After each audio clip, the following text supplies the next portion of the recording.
Let's talk about some things that we take for granted, that we probably never think about. In the old days, I mean the really old days, centuries and centuries ago, when people didn't live in towns or villages or communities, they traveled from place to place and they collected food where they could. They killed animals, they grew a little bit perhaps, and they moved on. But eventually people started to settle down and live together, live in communities. And when they started to do that, their lives changed. Once they began to exchange things, to sell things, to buy things, they had to develop a way of measuring, a way of weighing. And nowadays, of course, we take for granted that we buy a box of this, a packet of that. But in the old days, they had to think of a way of giving a fair return for the money, or when you exchange goods. So they had to develop a way of measuring and weighing. One of the first measurements that was ever used was something called a cubit. Now, a cubit, that was invented by, I think it was invented by the people of Babylon. That's more or less where Iraq is today, Baghdad, in that area of the world. And a cubit was actually the distance from your elbow to the end of your middle finger.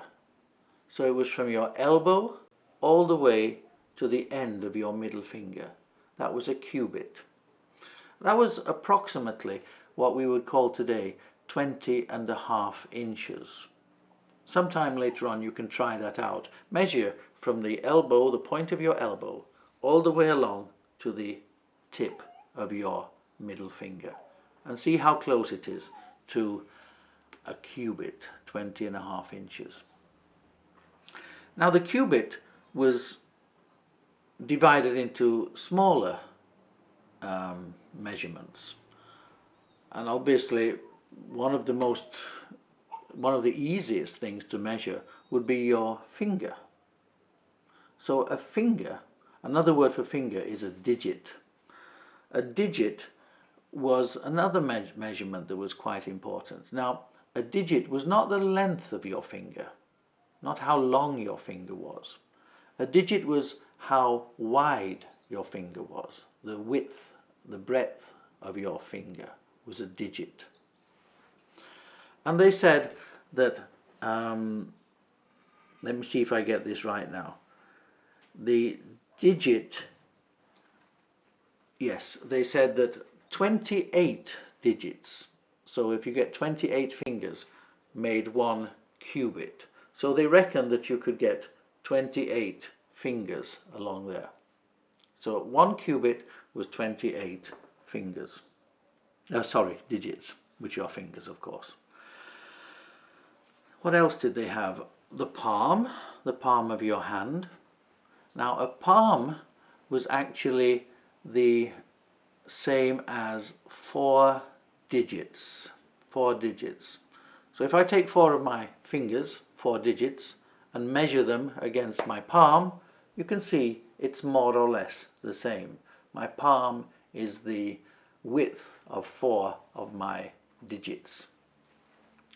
So people used the human body very much to measure with in the beginning. They had the cubit, they had the digit, and they had the palm.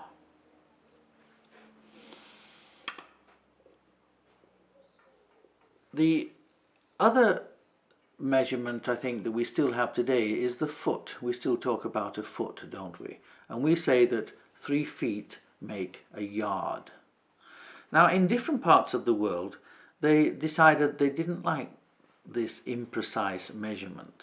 So in France, let me just check, the revolution was in 1789, the French Revolution, and the fall of the Bastille was on July the 14th, and the French decided that they would try to fix a very special measurement called a meter instead of a yard. It's about, You know, a yard is 36 inches, a metre is about 39 inches.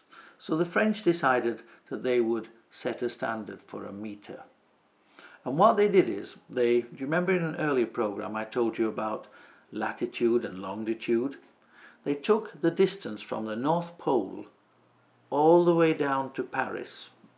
They took that distance and they divided it by, and I have to check this, they divided it by 1/10 millionth. So they divided that distance from Paris all the way up to the North Pole by 10 million. And the result was a metre. So a metre is 1/10 millionth of the distance between Paris up to the North Pole. Think about next time when you're running the 10,000 metres. Talk to you again tomorrow.